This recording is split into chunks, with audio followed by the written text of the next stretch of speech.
মার্চের 3 তারিখ দোল পূর্ণিমা, এটাকে আবার গৌর পূর্ণিমা বলা হয়। সেদিন একটু পরমান্ন করে গোবিন্দকে নিবেদন করতে হয়। আবির খেলার দিন প্রথম গোবিন্দকে দিতে হয়। আবির খেলাটা চললো কিভাবে?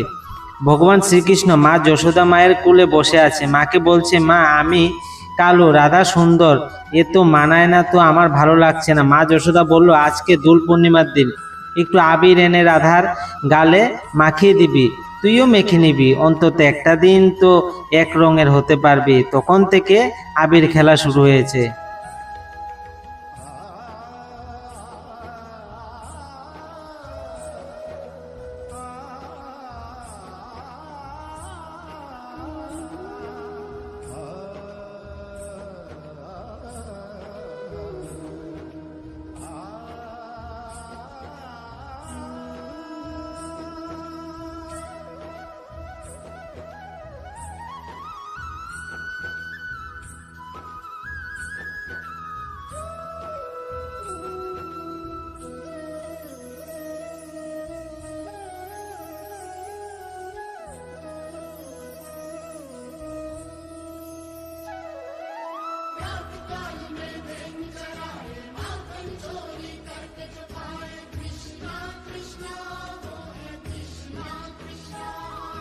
वृंदावन में